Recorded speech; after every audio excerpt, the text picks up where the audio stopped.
غرباء غرباء غرباء غرباء. Allah Jalla wa'ala menyebutkan bahwa dari semenjak Nabi Adam hingga diutusnya Nabi setelah beliau, yang Abdullah bin Abbas menyebutkan 10 abad, itu tidak pernah terjadi kesyirikan. Ya. Setelah 10 abad setelah Nabi Adam, barulah terjadi kesyirikan. Allah Subhanahu wa taala berfirman, "Kana an-nasu ummatan wahidah." Dalam surat apa? Al-Baqarah. Ya. Mereka dahulunya manusia itu berada di atas agama yang satu. Fakhtalafu. Setelah itu barulah mereka berselisih. Fab'atha Allahu an-nabiyyina mubasysyirin wa mundhirin wa anzala ma'ahumul kitab wal hikmah. Maka Allah pun mengutus para nabi dan para nabi yang membawa berita gembira dan membawa peringatan. Dan Allah turunkan bersama mereka kitab dan hikmah. Disebutkan oleh Imam Ibnu Katsir pada tafsir ayat ini ucapan Abdullah bin Abbas bahwa 10 abad setelah Nabi Adam bumi ini suci dari kesyirikan. Suci dari kesyirikan. Sampai datangnya sebuah masa manusia ghulu di dalam mengagungkan dan memuliakan orang saleh, yaitu zamannya Nabi Nuh. Allah Subhanahu wa taala terangkan di dalam surat Nuh, wa qalu la tadharunna waddan wa la suwa'an wa la yaghus wa ya'uq wa qalu la tadharunna alihatakum wa la tadharunna waddan wa la suwa'an wa la yaghus wa ya'uq wa nasra. Mereka saling berpesan, janganlah kalian tinggalkan sesembahan-sesembahan kalian. Jangan kalian tinggalkan Wud, ya. Wala tadharunna wad wala tadharunna wadda wala suwa. Jangan pula kalian tinggalkan sesembahan kalian suwa. Yaghut, Ya'uq, Nasr. Diriwayatkan oleh Imam Al-Bukhari di dalam kitab sahihnya ucapan sahabat yang mulia Abdullah bin Abbas radhiyallahu anhuma menerangkan ayat ini bahwa 5 nama di atas tadi adalah 5 nama orang saleh di zamannya Nabi Nuh.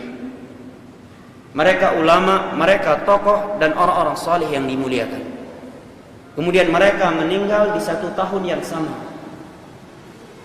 Maka bersedihlah masyarakat di negeri tersebut. Kemudian datanglah bisikan dari syaitan, buatlah patung orang-orang saleh ini, gambar orang-orang saleh ini, agar kalian setiap kali memandang patung mereka, gambar mereka ini, akan termotivasi beribadah dan akan mengenang mereka kembali, sehingga tidak datang anak keturunan yang melupakan ulama mereka.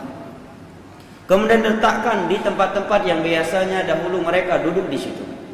Maka dibuatlah patung gambar 5 orang saleh ini.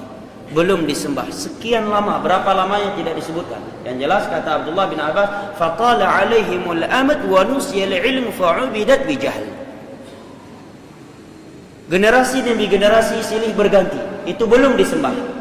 Sampai datang sebuah generasi yang sudah jauh dari ilmu, barulah mereka menyembah gambar-gambar orang saleh tersebut. Mungkin mereka menganggap enggak mungkin orang tua kita meletakkan gambar-gambar orang saleh ini kecuali untuk bertabaruk, melahap berkah, kecuali untuk dijadikan perantara antara kita dengan Allah dalam beribadah. Maka begitu kesyirikan tersebut terjadi, maka Allah pun mengutus Rasulnya Nuh alaihi salam. Nuh alaihi salam adalah Rasul yang pertama kali Allah utus ke permukaan bumi setelah Nabi Adam.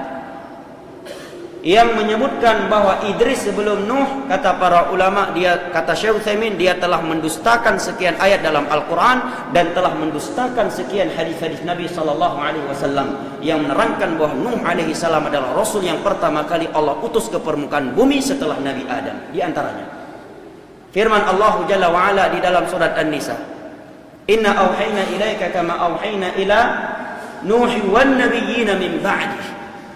Sesungguhnya kami telah mengutus kepada engkau, mewahyukan kepada engkau sebagaimana kami telah mewahyukan kepada Nuh sebelumnya dan para nabi yang datang setelahnya.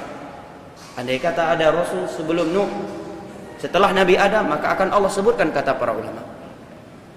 Ayat yang kedua, Allah menyatakan waja'alna fi dzurriyyatihim an-nubuwwata wal kitab. Dan kami menjadikan seluruh para nabi yang diturunkan kepada mereka kitab adalah dari anak keturunan Nuh dan Ibrahim alaihissalam. Jelas ya? Dalil dari hadis adalah hadis Bukhari Muslim dari sahabat Abi Hurairah radhiyallahu anhu, hadis yang panjang yang menerangkan kepada kita syafa'atul uzma maqaman mahmuda Nabi kita sallallahu alaihi wasallam di padang mahsyar. Ketika manusia dikumpulkan oleh Allah di padang mahsyar, tidak beralas kaki, tidak berpakaian sehelai pun dan tidak disunat, mereka mendatangi Nabi Adam alaihi salam kemudian menyatakan innaka Abu Bashar, wahai Adam, engkau adalah bapaknya manusia. Memohonlah kepada Allah agar menyegerakan hisab kami. Maka Adam alaihi salam menjawab, innallaha qad ghadiba alayya ghadaban lam yaghdab mithlah qat. Sesungguhnya Allah telah murka kepadaku dengan sebuah kemurkaan yang Allah belum pernah murka seperti itu. Maka mereka pun mendatangi Nabi Nuh alaihi salam kemudian manusia menyatakan innaka awwalu rasulin arsalahu Allahu ila dunya. Wahai Nuh, engkau adalah rasul yang pertama kali Allah utus setelah Nabi Adam ke permukaan bumi ini. Ini syahidnya, hadis Bukhari Muslim dari Abu Hurairah radhiyallahu anhu. Dan yang menyatakan Idris ini banyak di dalam kitab-kitab sejarah, kata Syekh Utsaimin. Banyak menyebutkan Nabi Idris sebelum Nuh alaihissalam. Ini kekeliruan yang amat fatal, bertentangan dengan sekian ayat Al-Quran dan bertentangan dengan hadis-hadis Nabi SAW dan aqidatus salaf. Jelas ya? Ya. Maka syamah kita kembali lagi kepada sejarah terjadi kesyirikan. Oleh karena itu Syekh Muhammad bin Abdul Wahhab An-Najdi At-Tamimi dalam kitabnya Kitabut Tauhid, beliau menerangkan bahwa kesyirikan yang pertama kali terjadi di permukaan bumi sebabnya karena ghulu, berlebih-lebihan di dalam mengagungkan, di dalam memuliakan orang yang saleh. Memuliakan orang saleh memang bagian dari agama kita, tetapi tidak boleh melampaui batas keluar dari koridor syariah. Ini menerangkan kepada kita bahayanya sifat atau sikap lebay dan alay terhadap orang soleh. Gara-gara lebay dan alay, akhirnya dia mengucapkan kalimat-kalimat terhadap orang soleh tersebut yang mengeluarkan dia dari posisi manusia ke alam sembahan yang disembah selain Allah. Ya. Contohnya ini, tujuan awal membuat karikatur, ya. Gambar, foto 5 orang soleh tadi bukan untuk menyembah. Tidak ada tujuan untuk menyembah sedikit pun. Tujuan utamanya untuk mengenang, supaya anak keturunan kita kenal siapa ulama karismatiknya, agar kita termotivasi setiap kali melihat patung mereka, ya, gambar mereka. Tetapi begitu generasi demi generasi silih berganti, datang generasi yang sudah jauh dari nenek moyang mereka tersebut. Mereka sudah berada dalam kebodohan jauh dari ilmu agama, mulailah gambar-gambar orang saleh tadi itu disembah. Dan yang kita khawatirkan mungkin hari ini tujuannya untuk mengenang agar anak keturunan tayo itu rita ulama karismatik. Tapi siapa yang menjamin 50 tahun ke depan, 100 tahun ke depan, 200 tahun ke depan, nyo gedipek warung kopi tayo le urang cik tayo pasti karena nyo penyebab datang rezeki karena syirik. Ya kan? Ini pasti orang tua kita memajang foto ulama, ini khusus ulama, buktinya bukan foto yang lain. Di tempat kita bekerja lain. Ini menunjukkan karena sumber berkah, melahap berkah kepada makhluk ada syirik. Na'udzubillah 200 tahun setelahnya datang generasi menyatakan agar kita beribadah, agar kita menitipkan ibadah kita dan menjadikan mereka sebagai perantara antara kita dengan Allah dalam beribadah. Syirik besar.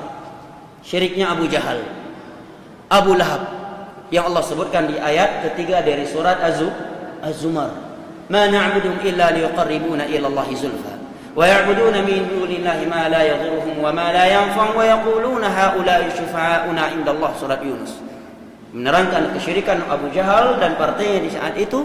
Di antaranya menjadikan orang-orang yang mereka anggap saleh, yang telah meninggal sebagai perantara antara mereka dengan Allah di dalam beribadah.